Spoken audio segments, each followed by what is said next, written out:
Dear students, welcome to my YouTube channel intent coaching classes. हमारा matrices and determinant chapter चल रहा है। इसके पहले वाली वीडियो में हमने मैट्रिसेस एंड डिटर्मिनेंट का पूरा कंसेप्ट कर लिया है। अगर आपने वो वीडियो नहीं देखी तो एमसीक्यू करने से पहले आप एक बार वो सारी वीडियो ज़रूर देख लें ताकि आपको सम अच्छी तरह से समझ आ जाए। ठीक है, आज हम एमसीक्यू करेंगे। हमारा फर्स्ट सम है determinant of a skew symmetric matrix of odd order is. हमारे पास 4 ऑप्शन दिए हैं, 0 है, 1 है, नॉन जीरो परफेक्ट स्क्वायर है और नन ऑफ दीज है। ठीक है, तो हमने ये रिजल्ट पढ़ा हुआ है कि स्क्यू सिमेट्रिक मैट्रिक्स अगर हमारे पास ऑड ऑर्डर की है तो उसका डिटर्मिनेंट क्या आएगा, 0 के इक्वल आएगा। ठीक है, अगर हम चाहें तो इसको हम प्रूव भी कर सकते हैं। हमें पता है कि स्क्यू सिमेट्रिक मैट्रिक्स वो होती है जिसका ट्रांसपोज करने से वो माइनस ऑफ ए के इक्वल आ जाती है। ठीक है, अगर हम इसका डिटर्मिनेंट करें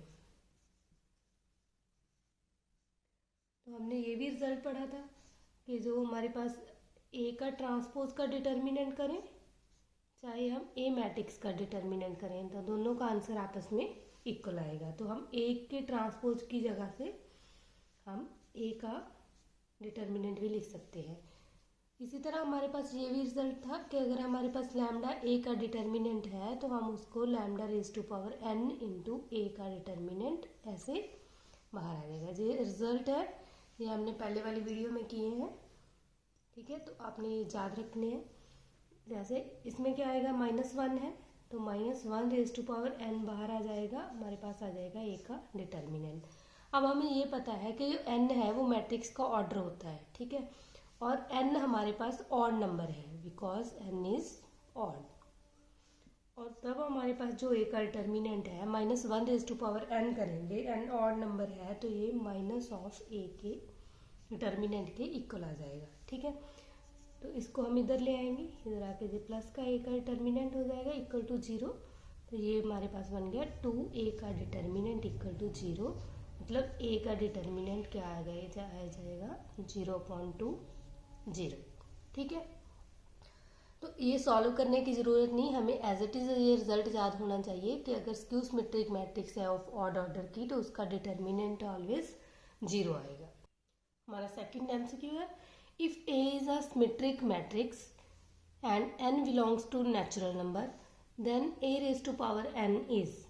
ठीक है, ऑप्शन दिए हैं symmetric, skew symmetric, diagonal matrix and D option है नन ऑफ दीज। ठीक है, और ये भी रिजल्ट हमने पढ़ा है कि अगर हमारे पास ए सिमेट्रिक मैट्रिक्स है तो हम ए का स्क्वायर करें, ए का क्यूब करें, ए की पावर 4 करें एंड एन ऑर्डर तक कोई भी पावर करें, कोई भी नेचुरल नंबर लें तो वो ऑलवेज क्या होती है, सिमेट्रिक मैट्रिक्स बन जाती है। ठीक है, तो ये रिजल्ट याद रखना है कि अगर हमारे पास ए सिमेट्रिक मैट्रिक्स है तो ए रेज टू पावर एन मतलब एन कोई भी नेचुरल नंबर हो, ठीक है, तो वो ऑलवेज सिमेट्रिक आएगा। तो इसका आंसर हमारा ए ऑप्शन हो जाएगा। ठीक है, हमारा थर्ड सम है, if A is a square matrix of order 2 then determinant of adjoint A is equal to. ठीक है, हमारे पास 4 ऑप्शन दिए हैं, 1 डिटर्मिनेंट ए का स्क्वायर और नन ऑफ दीज। ठीक है, तो हमने मोस्ट इम्पॉर्टेंट रिजल्ट किए थे। हमें पता है कि जो एडजॉइंट ऑफ ए का डिटर्मिनेंट है उसका फॉर्मूला होता है कि ए के डिटर्मिनेंट की पावर n-1। ठीक है, हमने ये फार्मूला किया हुआ है। n हमारे पास किसी भी मैट्रिक्स का ऑर्डर होता है, तो यहाँ हमें क्या बता दिया है कि ए स्क्वायर मैट्रिक्स है और उसका ऑर्डर कितना है, 2 है। तो n की जगह पे हम 2 फिल करेंगे तो ये हमारे पास आ जाएगा ए के डिटर्मिनेंट के इक्वल 2 - 1 1। ठीक है, तो एडजॉइंट ए का डिटर्मिनेंट ए के डिटर्मिनेंट के इक्वल आ गया जब मैट्रिक्स का ऑर्डर हमारे पास 2 गिवन है, तो इसका आंसर आ जाएगा बी ऑप्शन। फोर्थ सम है, if A is a square matrix of order 2 then adjoint of adjoint A. ठीक है, ऑप्शन दिए हैं आइडेंटिटी, ए का determinant into identity, A matrix और नन ऑफ दीज। ठीक है, अगर हमें रिजल्ट याद है, हमें पता है कि एडजॉइंट ऑफ एडजॉइंट ए, जो ये रिजल्ट है ये किसके इक्वल होता है, ए के डिटर्मिनेंट की पावर n-2 इंटू ए। ठीक है, ये फॉर्मूला इसके इक्वल होता है। तो यहाँ हमें ऑर्डर दिया हुआ है 2, तो हमारे पास आ जाएगा ए के डिटर्मिनेंट की पावर n की जगह पे हम 2 फिल करेंगे, ठीक है। 2 - 2 0, और किसी भी अक्षर की पावर 0 हो हमें पता है कि उसकी वैल्यू 1 होती है, तो ये हमारा ए के इक्वल आ जाएगा, ठीक है। तो इसका करेक्ट आंसर है सी ऑप्शन। अगर हमें फार्मूला नहीं भी चाह तो हम क्या करेंगे, जैसे कि हमारे पास ए मैट्रिक्स दी है, उसमें एलिमेंट है ए बी सी डी, ठीक है। इसका एडजॉइंट फाइंड आउट करेंगे। हमने ये शॉर्टकट पढ़ा था कि अगर एक 2x2 ऑर्डर की मैट्रिक्स है तो उसका जो एडजॉइंट होता है वो होता है कि डायगोनल एलिमेंट को इंटरचेंज कर देंगे और जो नॉन डायगोनल एलिमेंट है उनके साइन चेंज कर देंगे, ठीक है। ऑफ एडजॉइंट ए को हमने बी सपोज कर लिया। अब हमने फाइंड आउट करना है एडजॉइंट ऑफ एडजॉइंट ए, मतलब कि एडजॉइंट ऑफ बी, ठीक है। अब इस मैट्रिक्स का फिर से एडजॉइंट फाइंड आउट करेंगे, तो हम क्या करेंगे, फिर से डायगोनल एलिमेंट इंटरचेंज हो जाएंगे और नॉन डायगोनल के साइन चेंज हो जाएंगे, ये माइनस का प्लस का हो जाएगा। अब देखो एडजॉइंट ऑफ बी है जो, यानी कि इसको हम ऐसे लिख सकते हैं एडजॉइंट ऑफ एडजॉइंट ए, ठीक है। तो ये ए मैट्रिक्स के इक्वल ही आ गया। अगर फॉर्मूला याद है तो हम डायरेक्ट फिल कर देंगे, अगर नहीं याद तो हमें ऐसे प्रूव करना पड़ेगा। फिफ्थ सम है, if A is a non singular matrix of order 3 then adjoint of adjoint A, ठीक है। तो ऑप्शन दिए हैं, आइडेंटिटी मैट्रिक्स आएगा, ए का डिटर्मिनेंट इंटू आइडेंटिटी आएगा, ए आएगा, या ए का डिटर्मिनेंट इंटू ए आएगा, ठीक है। हमने अभी किया है कि जो एडजॉइंट ऑफ एडजॉइंट ए ये किसके इक्वल होता है, ए के डिटर्मिनेंट की पावर n-2 इंटू ए, ठीक है। अब 3x3 ऑर्डर की मैट्रिक्स है तो यहाँ n है, वहाँ हम 3 फिल कर देंगे, ठीक है। तो ये आ जाएगा ए का डिटर्मिनेंट इंटू ए, तो हमारा ऑप्शन है डी। सिक्स सम है, इफ ए का ए मैट्रिक्स दी है हमारे पास, then A inverse exist if and only, ठीक है। हमारे पास 4 ऑप्शन दिए हैं। हमें पता है कि ए इनवर्स एग्जिस्ट करता है, इनवर्स कब एग्जिस्ट करता है, जब ए का डिटर्मिनेंट नॉट इक्वल टू 0 होता है, ठीक है। तो हम जो ये ए मैट्रिक्स है इसका डिटर्मिनेंट फाइंड आउट करेंगे, हम फर्स्ट कॉलम को एक्सपैंड करेंगे, ठीक है। एक्सपैंडिंग C1 फर्स्ट कॉलम, तो हमारे पास 2 आ जाएगा, और हम इसको और इसको छोड़ देंगे तो 3 2 6 -5, ठीक है। 0 को लिखने की ज़रूरत नहीं है, और यहाँ प्लस के 1 आ जाएंगे, फिर हमारे पास आ जाएगा 5 लैम्डा प्लस 6, ठीक है। ये 6 में से 5 सब्ट्रैक्ट किए 1 को 2 से मल्टीप्लाई किया 2 प्लस 5 लैम्डा प्लस 6, ये हो गया 5 lambda plus 8 not equal to 0, क्योंकि हमें पता है कि डिटर्मिनेंट नॉट इक्वल टू 0 होगा। तो 5 लैम्डा नॉट इक्वल टू क्या आ जाएगा, -8, और लैम्डा की जो वैल्यू है वो नॉट इक्वल टू आ जाएगी -8/5, ठीक है। ये तो ऑप्शन में नहीं है, तो इसका आंसर आ जाएगा नन ऑफ दीज। हमारा 7th सम है, for what value of lambda the following system of equations, हमारे पास जो इक्वेशंस गिवन है does not have a unique solution, ठीक है। तो इन्होंने कहा है कि इसका यूनिक सोल्यूशन नहीं है, तो हमने ये लैम्डा की वैल्यू बतानी है। तो हमने ये रिजल्ट किया था, अगर हमारे पास ये लीनियर इक्वेशंस दी हुई है और हमारे पास यूनिक सोल्यूशन कब होते हैं, जब ए का डिटर्मिनेंट नॉट इक्वल टू 0 होता है, ठीक है। बट हमने यहाँ कहा है कि ये यूनिक सोल्यूशन नहीं है। अगर यूनिक सोल्यूशन नहीं है तो हम इसका डिटर्मिनेंट इक्वल टू 0 लेके चलेंगे, ठीक है। तो हम इसका डिटर्मिनेंट फाइंड आउट करेंगे, 1 1 1 4 lambda minus lambda 3 2 -4। Determinant solve करेंगे, फर्स्ट रो को एक्सपैंड करेंगे हम पहले, -4 लैम्डा माइनस प्लस हो जाएगा 2 लैम्डा -1, ठीक है। 4 4 जा 16, और प्लस के 3 लैम्डा प्लस 1, 4 2 जा 8 -3 लैम्डा, ठीक है। इसको इक्वल टू 0 रखेंगे, और ये बन जाएगा 4 लैम्डा में से 2 लैम्डा को सब्ट्रैक्ट करेंगे माइनस के 2 लैम्डा, ठीक है। ये माइनस माइनस प्लस के 16 हो जाएगा, माइनस के 3 लैम्डा प्लस के 8 माइनस के 3 लैम्डा, और ये हमारे पास आ जाएगा -3 -3 -6, 6 और 2 माइनस के 8 लैम्डा, ठीक है। और 16 में हम 8 ऐड करेंगे तो ये बन जाएगा प्लस के 24 इक्वल टू 0। तो यहाँ लैम्डा की वैल्यू हमारे पास क्या आ जाएगी, 3 के इक्वल आ जाएगी, ठीक है। तो यही पूछा है कि यूनिक सोल्यूशन नहीं है तो लैम्डा किसके इक्वल आएगा, इक्वल टू 3। हमारा 8th सम है, if A is a square matrix then A plus A का ट्रांसपोज इज, ठीक है। 4 ऑप्शन दिए हैं, यूनिट मैट्रिक्स है, नल मैट्रिक्स है, ए है और सिमेट्रिक मैट्रिक्स है। और ये भी रिजल्ट हमने किया हुआ है कि अगर ये हमारे पास स्क्वायर मैट्रिक्स है, हम ए प्लस ए का ट्रांसपोज करेंगे तो वो ऑलवेज सिमेट्रिक मैट्रिक्स आएगा, ठीक है। तो इसका आंसर डी ऑप्शन आएगा। आपने प्रूव भी करना है तो आप एक कोई भी मैट्रिक्स ले सकते हो, 2x2 ऑर्डर की मैट्रिक्स लेके आप इसको प्रूव कर सकते हो, ठीक है। ऐसे ही हमारा 9th सम है, ये भी 35-82 में आया हुआ था।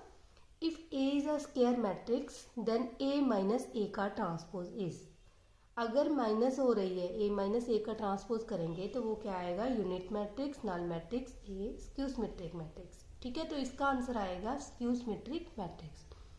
तो ये एज इट इज रिजल्ट याद रखने हैं कि अगर हमारे पास ए प्लस ए का ट्रांसपोज है तो वो सिमेट्रिक मैट्रिक्स बनेगा, अगर ए माइनस ए का ट्रांसपोज है तो वो स्क्यू सिमेट्रिक मैट्रिक्स बनेगा। हमारा 10th सम है, to find the determinant of a matrix using properties which of the following operations are allowed, ठीक है।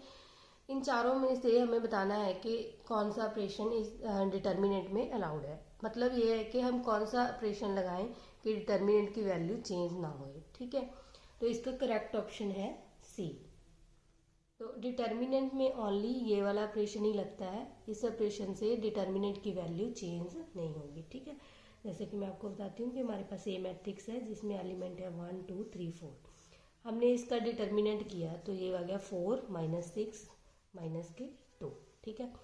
अब हमने ये थर्ड वाला ऑपरेशन यूज़ किया कि हमने सेकंड रो को चेंज किया, सेकंड को करो फर्स्ट को करो, ठीक है, किसी को भी करो। जैसे कि हमने सेकंड रो को चेंज किया, सेकंड रो को चेंज कैसे किया, हमने 2 से मल्टीप्लाई कर ली फर्स्ट रो को और R2 सेकंड रो में ऐड कर लिया, ठीक है। तो हमारे पास जो मैट्रिक्स बनेगी, फर्स्ट रो तो एज इट इज आ जाएगी, सेकंड को हमने चेंज किया, इसको 2 से मल्टीप्लाई किया, 2 को 1 से मल्टीप्लाई करेंगे 2 और उसको R2 में ऐड कर देंगे तो ये हमारे पास बन जाएगा 3 + 2 5। यहाँ हो जाएगा 2 2 जा 4, 4 में 4 ऐड किए तो 8, ठीक है। अब इसका डिटर्मिनेंट फाइंड आउट करें तो ये आ जाएगा 8 - 5 2 जा 10, तो हमारे पास आंसर कितना आया -2, ठीक है। ये वाला ऑपरेशन लगाने से डिटर्मिनेंट में कोई भी चेंज नहीं आएगा, उसकी वैल्यू सेम आएगी। अगर हम इंटरचेंज करते हैं, जैसे कि हमें पता है, हम सेकंड ऑपरेशन की बात कर रहे हैं कि सेकंड ऑपरेशन यूज़ करें तो हमने रो को आपस में इंटरचेंज कर दिया। अब हम इसका डिटर्मिनेंट फाइंड आउट करें तो ये आ जाएगा 3 2 जा 6 -4, ये प्लस के 2 आ गया, ये आपस में दोनों डिटर्मिनेंट इक्वल नहीं आए, ठीक है। तो ये याद रखना है कि डिटर्मिनेंट में हम ये वाला ऑपरेशन यूज़ कर सकते हैं, यहाँ प्लस भी लिख सकते हो, यहाँ माइनस भी कर सकते हो। हमारा 11th सम है, if A is a square matrix of order 3 then adjoint A, ठीक है। ये 3704 साइंस में आया हुआ है। तो हमें ये फॉर्मूला हमने किया था कि एडजॉइंट ए का डिटर्मिनेंट जो है वो इक्वल टू होता है ए के डिटर्मिनेंट की पावर n-1, ठीक है। रिजल्ट सारे के सारे आपको याद होने चाहिए। तो हमें पता है कि n ऑर्डर कितना दिया है मैट्रिक्स का 3, तो हम एडजॉइंट ऑफ ए को इक्वल रखेंगे, ए के डिटर्मिनेंट की पावर आ जाएगी 3 - 1, यानी कि ए के डिटर्मिनेंट की पावर आ जाएगी 2। तो जो बी है वो हमारा करेक्ट आंसर है। हमारा 12th सम है, A into adjoint A is, scalar matrix है, जीरो मैट्रिक्स है, यूनिट मैट्रिक्स है और सिमेट्रिक मैट्रिक्स है, ठीक है। ये भी 3704 मैथ में आया हुआ क्वेश्चन है। तो हमें पता है कि ए इंटू एडजॉइंट ऑफ ए, ठीक है, ये हमारे पास फार्मूला है कि ये ए का डिटर्मिनेंट इंटू आइडेंटिटी के इक्वल होता है, ठीक है। तो हम इसको ऐसे लिख सकते हैं, ए का डिटर्मिनेंट, सपोज हमने आइडेंटिटी मैट्रिक्स 2x2 ऑर्डर की ले ली, ठीक है। अगर हम इसको डिटर्मिनेंट को अंदर मल्टीप्लाई करेंगे तो ये बन जाएगा ए का डिटर्मिनेंट 0, ए का डिटर्मिनेंट, ठीक है। डिटर्मिनेंट की कोई भी वैल्यू हो सकती है। तो हमें पता है कि जब डायगोनल एलिमेंट सेम होते हैं तो उस मैट्रिक्स को हम स्केलर मैट्रिक्स कहेंगे। तो इसका करेक्ट ऑप्शन आ जाएगा ए। हमारा 13 सम है, the diagonal elements of Hermitian matrices are. ठीक है, जो हर्मिशियन मैट्रिक्स है उसके डायगोनल एलिमेंट किस टाइप के होंगे? Complex number, natural number, real number या नन ऑफ दीज। ठीक है, तो ये भी रिजल्ट हमने पढ़ा है जब हमने हर्मिशियन मैट्रिक्स का टॉपिक किया था। उसमें हमने सॉल्व भी करके बताया था कि जो डायगोनल एलिमेंट है हर्मिशियन मैट्रिक्स के वो ऑलवेज रियल नंबर होंगे। ठीक है, ये रिजल्ट है एज इट इज आपको याद होने चाहिए। ऐसे ही हमारा 14 सम है, the diagonal elements of skew Hermitian matrix are. जो स्क्यू हर्मिशियन मैट्रिक्स है उसके जो डायगोनल एलिमेंट है वो क्या है? कम्प्लेक्स नंबर है, प्योरली रियल नंबर है, प्योरली इमेजिनरी और जीरो है, और नेचुरल नंबर है। ठीक है, तो इसका करेक्ट ऑप्शन है ऑप्शन नंबर सी, क्योंकि जो डायगोनल एलिमेंट है हमारी स्क्यू हर्मिशियन मैट्रिक्स के वो ऑलवेज प्योरली इमेजिनरी होंगे, और जहाँ क्या होंगे हमारे पास जीरो होंगे। ठीक है, हमारा 15th सम है, each diagonal element of a skew symmetric matrix is. ठीक है, अगर हमारे पास कोई भी स्क्यू सिमेट्रिक मैट्रिक्स है तो उसके जो डायगोनल एलिमेंट है होते हैं वो ऑलवेज जीरो होते हैं। ठीक है, तो इसका आंसर आ जाएगा ए ऑप्शन। तो ये डायगोनल एलिमेंट के बारे में हमें पता होना चाहिए।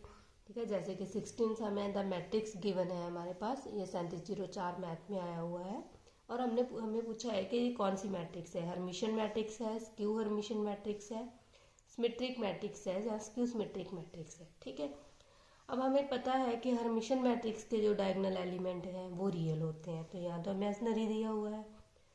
और जो हमारे पास स्क्यू सिमेट्रिक मैट्रिक्स है वो भी हमने अभी पढ़ा है कि उसके डायगोनल एलिमेंट क्या होते हैं? जीरो जीरो होते हैं। तो ये दोनों ऑप्शन तो ऐसे ही कट गए अगर हमें पता है तो। ठीक है, तो अब बचा है symmetric matrix and skew Hermitian matrix. ठीक है, जो सिमेट्रिक मैट्रिक्स है उसके डायगोनल एलिमेंट पे कोई भी कंडीशन नहीं, वो किसी भी टाइप के हो सकते हैं, बट हमें ये कंडीशन पता है कि हम किसी भी मैट्रिक्स का ट्रांसपोज करेंगे अगर वो सेम के इक्वल आएगी तो वो सिमेट्रिक होएगी। ठीक है, हमने ये भी कंडीशन पढ़ी है कि जो स्क्यू हर्मिशियन मैट्रिक्स है उसके जो डायगोनल एलिमेंट होते हैं वो प्योरली इमेजिनरी होते हैं और जीरो होते हैं। तो डायगोनल एलिमेंट को देख के हमें पता चल गया, तो हम इसका आंसर क्या देंगे कि इसका आंसर है B option, skew Hermitian matrix. ठीक है, अगर हमने प्रूव भी करना है तो हमने ये रिजल्ट किया हुआ है कि स्क्यू हर्मिशियन मैट्रिक्स क्या होती है जब a raise to power theta minus of a के इक्वल हो जाता है। हमारा नेक्स्ट सम है 16th, इफ a मैट्रिक्स हमें गिवन है देन a इज। तो हमें पूछा है कि a क्या आएगी? Idempotent, nilpotent, symmetric and skew symmetric. देखो हमें देखने से ही पता चल जाता है कि ये सिमेट्रिक मैट्रिक्स नहीं है, क्योंकि सिमेट्रिक मैट्रिक्स के ये वाले और ये वाले एलिमेंट सेम होते हैं और साइन चेंज होते हैं, ऐसे ही ये वाले सेम होते हैं। सिमेट्रिक नहीं है, स्क्यू सिमेट्रिक नहीं है, क्योंकि ऑड ऑर्डर की जो स्क्यू सिमेट्रिक मैट्रिक्स है उसके डायगोनल एलिमेंट जीरो जीरो होते हैं। ये दोनों ऑप्शन तो ऐसे ही कट गए। ठीक है, हमें पता है कि इम्पोर्टेंट मैट्रिक्स वो होती है जब ए का स्क्वायर करने से वो ए के इक्वल आ जाती है। ठीक है, अगर जो नीलपोटेंट की बात करें तो ए रेज टू पावर एन, मतलब एन कोई भी ऑर्डर हो सकता है, 2 3 4 जो भी है, जब आंसर जीरो के इक्वल आ जाता है तो उसको नीलपोटेंट बोलते हैं। ठीक है, तो हमने इसका स्क्वायर करके देखना है। हम ए का स्क्वायर करेंगे तो वो हमारे पास नॉट इक्वल टू जीरो आएगा, और वो ए के इक्वल तो नहीं आएगा। तो हम ऐसे ही प्रूव कर सकते हैं, ए का स्क्वायर करने से हमें पता चल जाता है कि वो ए के इक्वल नहीं आया, तो इसका मतलब ये तीनों ऑप्शन कट गए, तो आंसर नीलपोटेंट ही आएगा। ठीक है, अगर फिर भी हमें नहीं पता तो हम क्या करेंगे? ठीक है, हम फिर से ए क्यूब फाइंड आउट करेंगे, और ये ए क्यूब का आंसर है वो जीरो के इक्वल आ गया, तो ये इससे हमें पता चल गया कि ए क्यूब करने से आंसर जीरो आ गया, तो ये नीलपोटेंट मैट्रिक्स है। ठीक है, इसका क्यूब हमने करना सीखा हुआ है कि पहले हम ए इंटू ए करेंगे अगर हमने ए स्क्वायर फाइंड आउट करना है, तो जितना ए स्क्वायर का आंसर आ गया फिर ए स्क्वायर को फिर से ए से मल्टीप्लाई करेंगे तो ए क्यूब आ जाएगा। तो ये आपने खुद से सॉल्व करके देखना है। तो इसमें ए क्यूब की वैल्यू जीरो के इक्वल आ जाती है, तो ये नीलपोटेंट मैट्रिक्स हो जाती है। ठीक है, 17 सम है, द मैट्रिक्स गिवन है हमारे पास 3x3 ऑर्डर की, जिसके सभी के सभी एलिमेंट जो है वो 1 1 है। तो पूछा है कि ये यूनिट मैट्रिक्स है, नल मैट्रिक्स है, सिमेट्रिक मैट्रिक्स है एंड स्क्यू सिमेट्रिक मैट्रिक्स है। ठीक है, अगर हमें डेफिनेशन पता है, हमें पता है कि यूनिट मैट्रिक्स कैसी होती है, अगर हम 3x3 ऑर्डर की लिखें तो वो ऐसी होती है। ठीक है, जिसके डायगोनल एलिमेंट 1 1 होते हैं। यूनिट मैट्रिक्स भी बोलते हैं इसको, आइडेंटिटी मैट्रिक्स भी बोल देते हैं। और जो नल मैट्रिक्स होती है उसके सभी एलिमेंट 0 0 होते हैं। तो ये दोनों तो नहीं है, ठीक है। और ये ऐसे भी पता है जो स्क्यू सिमेट्रिक है उसका ट्रांसपोज माइनस ऑफ ए के इक्वल होगा। अगर हम इसका ट्रांसपोज करेंगे तो माइनस तो आएगी नहीं, क्योंकि सभी के सभी पॉजिटिव एलिमेंट है, ठीक है। तो इसमें ए का ट्रांसपोज करने से वो ए के इक्वल आ जाएगी, इसलिए इस मैट्रिक्स का नेम है ये सिमेट्रिक मैट्रिक्स। हमारा 19 सम है, द इक्वेशंस दी हुई है, हैव पूछा है no solution, unique solution, infinitely many solution या नन ऑफ दीज, ठीक है। अगर हमारे पास 2 इक्वेशन दिए हैं, 2 लीनियर इक्वेशन दिए, तो हम उसे ऐसे सॉल्व कर सकते हैं, ठीक है। a1 अपॉन a2 इसकी वैल्यू फाइंड आउट करेंगे, b1 अपॉन b2 की, और c1 अपॉन c2, ठीक है। तो या इसमें a1 अपॉन a2 है, a1 1 है 1/2, ऐसे b1 अपॉन b2 की वैल्यू भी 1/2 है, और c1 अपॉन c2 की वैल्यू जो है वो 2/3 है, क्योंकि हमारे पास ये a1 होता है जो x का कॉफिशेंट है, और जो y का कॉफिशेंट है वो b1 है, और जो कांस्टेंट टर्म है उसे हमने c1 का नेम लिखा है। हमारे पास जो कंडीशन है कि अगर a1 upon a2 not equal to आ जाए b1 अपॉन b2, ठीक है, तो हमारे पास होता है यूनिक सोल्यूशन। याद रखने रिजल्ट ऐसे ही हमारे पास अगर आ जाता है a1 upon a2 equal to b1 upon b2 not equal to c1 upon c2, ठीक है, ये वाली कंडीशन बन जाए तो इससे हमारे पास आ जाता है नो सोल्यूशन। और अगर हमारे पास a1 upon a2 equal to b1 upon b2 is equal to c1 upon c2, ये तीनों कंडीशन, तीनों वैल्यूज आपस में इक्वल है, तो इनफाइनेटली मैनी सोल्यूशन, ठीक है। तो इस सब में देखो a1 अपॉन a2 1/2 है, और b1 अपॉन b2 भी 1/2 है, और c1 अपॉन c2 की वैल्यू हमारे पास 2/3 है, जो इन दोनों की इक्वल नहीं है, ठीक है। तो हमारे पास ये वाली कंडीशन होगी, तो इसका आंसर आ जाएगा नो सोल्यूशन। इस सम को हम ऐसे भी सॉल्व कर सकते हैं कि हम पहले a का डिटर्मिनेंट फाइंड आउट करें, 1 2 1 2, हमारे पास एलिमेंट लिख लिया हमने, ये मैट्रिक्स बना ली 2 - 2, ठीक है। इसका डिटर्मिनेंट फाइंड आउट करना है हमने, तो डिटर्मिनेंट 0 आ गया। तो हमने ये पढ़ा था कि अगर a का डिटर्मिनेंट 0 आ गया तो हमने इसके बाद क्या फाइंड आउट करना है, एडजॉइंट a इंटू b, ठीक है। अगर a का डिटर्मिनेंट नॉन जीरो आ जाता तो यूनिक सोल्यूशन हो जाते। अगर a का डिटर्मिनेंट 0 है तो उसके बाद हमने adjoint a into B find out करना है। तो हम a मैट्रिक्स है इसका एडजॉइंट फाइंड आउट करेंगे, ठीक है। एडजॉइंट कैसे फाइंड आउट करते हैं, डायगोनल एलिमेंट को इंटरचेंज कर देंगे और नॉन डायगोनल के साइन चेंज कर देंगे, ठीक है। इसको बी मैट्रिक्स के साथ, बी मैट्रिक्स है हमारी 2 × 3, 2 और 3 वैल्यू है, इनकी मल्टीप्लाई करो, देखो 2 2 4 -3 और -4 + 3, तो ये हमारे पास आ गया 1 और -1, मतलब ये नॉट इक्वल टू 0 आ गया। तो हमारे हमने ये कंडीशन पढ़ी थी, अगर a का डिटर्मिनेंट 0 है और adjoint a into B not equal to 0 है, तो हमारे पास आंसर क्या आ जाता है, नो सोल्यूशन, ठीक है। अगर a का डिटर्मिनेंट 0 है और एडजॉइंट a इंटू बी भी 0 आ जाता तो इसका आंसर आ जाता इनफाइनेटली मैनी सोल्यूशन। हमारा नेक्स्ट सम है 20th, if a matrix A is symmetric as well as skew symmetric matrix, ठीक है। ये भी 2 टाइम्स आ चुका है मास्टर ग्रेडर में।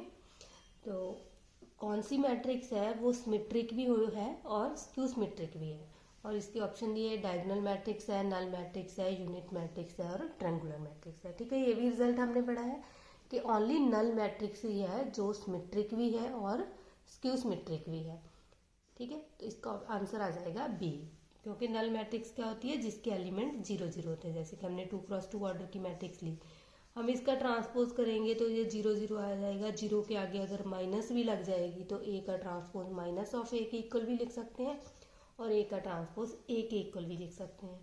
तो इसलिए ओनली नल मैट्रिक्स ही है जो जिसे हम बोल सकते हैं कि ये सिमेट्रिक है as well as skew symmetric है। हमारा नेक्स्ट सम है, if a is equal to diagonal element दिए हुए हैं d1 d2 d3 and dn, then determinant of a is equal to, ठीक है। ये 4 ऑप्शन दिए हैं कि 0 होगा और सभी डायगोनल ऐड हो जाएंगे और सभी डायगोनल की मल्टीप्लाई हो जाएगी, और या नन ऑफ दी, ठीक है। तो हमने ये पढ़ा है कि अगर हमारे पास डायगोनल मैट्रिक्स है तो उसका जो डिटर्मिनेंट आएगा वो ऑलवेज डायगोनल एलिमेंट की प्रोडक्ट के इक्वल आ जाएगा, ठीक है। तो इसका करेक्ट ऑप्शन आ जाएगा D1, D2 and so on DN। Next sum है 22। Determinant of a matrix A 2, 5 - 7 is defined. तो हमें ये मैट्रिक्स देके पूछा है कि इसका डिटर्मिनेंट डिफाइंड है। कैसे डिफाइंड है, मतलब ऐसे डायरेक्ट जो एलिमेंट दिए हैं वो प्लस हो जाएंगे, मल्टीप्लाई हो जाएंगे, या नॉट डिफाइंड आएगा, या नन ऑफ दीज। ठीक है, तो हमें पता है कि डिटर्मिनेंट हमें ऑलवेज कौन सी मैट्रिक्स का, स्क्वायर मैट्रिक्स का डिफाइंड होता है। तो और ये हमारे पास स्क्वायर मैट्रिक्स नहीं है। ठीक है, तो इसका आंसर आ जाएगा नॉट डिफाइंड। 23rd सम है, a square matrix A is invertible if and only if A determinant is equal to. ठीक है, 0 आएगा, 1 आएगा, नॉन जीरो आएगा, या -1 आएगा। तो हमें पता है कि जो इन्वर्टिबल मैट्रिक्स होती है उसका इन्वर्स एग्जिस्ट करता है, और जिस मैट्रिक्स का भी इन्वर्स एग्जिस्ट करता है उसका डिटर्मिनेंट नॉन जीरो होता है। ठीक है, मतलब जीरो नहीं होता।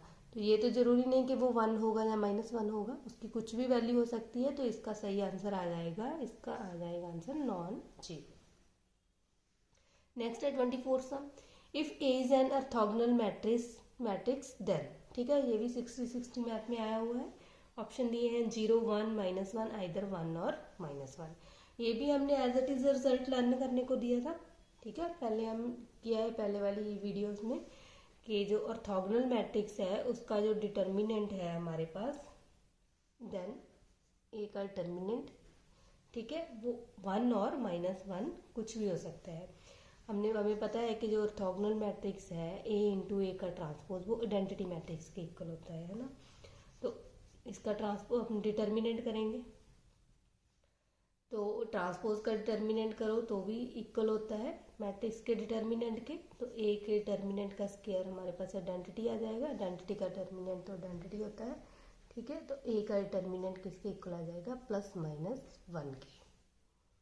ठीक है, तो ये इसका आंसर है। ये याद रखना है कि ऑर्थोगोनल मैट्रिक्स है उसका जो डिटर्मिनेंट है वो 1 और -1 होता है। B are invertible matrices then which of the following is not true. ठीक है, इनमें से कौन सा ट्रू नहीं है ये पूछा है। फर्स्ट है adjoint A is equal to A का डिटर्मिनेंट इंटू ए इनवर्स, और ए इनवर्स का डिटर्मिनेंट ए डिटर्मिनेंट का इनवर्स किया है। ठीक है, ये 4 ऑप्शन दिए हैं हमारे पास। तो हमने सारे के सारे रिजल्ट पढ़े हुए हैं। हमें पता है कि a into adjoint of a हमारे पास होता है a का डिटर्मिनेंट इंटू आइडेंटिटी। ठीक है, अगर हम एडजॉइंट a को इधर रखें तो ये आ जाएगा a का डिटर्मिनेंट, ये a है, ये 1/, आ जाएगी। और इसको हम ऐसे लिख सकते हैं a का डिटर्मिनेंट इंटू a का इनवर्स। तो ये फर्स्ट रिजल्ट तो ट्रू है। सिमिलर हमने ये भी रिजल्ट पढ़ा हुआ है कि हम पहले इन्वर्स करें फिर डिटर्मिनेंट करें, या पहले डिटर्मिनेंट करें फिर इन्वर्स करें, तो ये भी दोनों रिजल्ट आपस में इक्वल होते हैं। सिमिलर ए बी का जो इन्वर्स है वो B inverse into A inverse होता है, यहाँ रिवर्सल लॉ यूज होता है। ठीक है, और जो डी ऑप्शन है ए प्लस बी का इन्वर्स, ये इसके इक्वल होना कोई ज़रूरी नहीं है। ठीक है, ये रिजल्ट हमने कहीं भी नहीं पढ़ा कि ये इसके इक्वल हो, तो इसमें कौन सा ट्रू नहीं है, तो ये रिजल्ट ट्रू नहीं है। ठीक है, आप एग्जाम्पल भी लेके देख सकते हो, ए और बी, आप कोई भी 2 एग्जाम्पल ले लो। ठीक है, कोई भी 2 मैट्रिक्स लो और उनको ऐड करो और उनका इन्वर्स फाइंड आउट करो। तो फिर बी का इन्वर्स और ए का इन्वर्स करके उनको ऐड करो, तो देखो कि ये रिजल्ट इक्वल हो भी सकता है और नहीं भी। तो ये रिजल्ट ऑलवेज ट्रू नहीं है, तो इसका आंसर आ जाएगा डी। ठीक है, आज हम इतने ही सम करेंगे। अगर आपको मेरी वीडियो पसंद आई है तो लाइक करना और अपने फ्रेंड्स के साथ शेयर भी करना। अगर आप मेरे चैनल पे नए आए हो तो चैनल को सब्सक्राइब करना मत भूलना।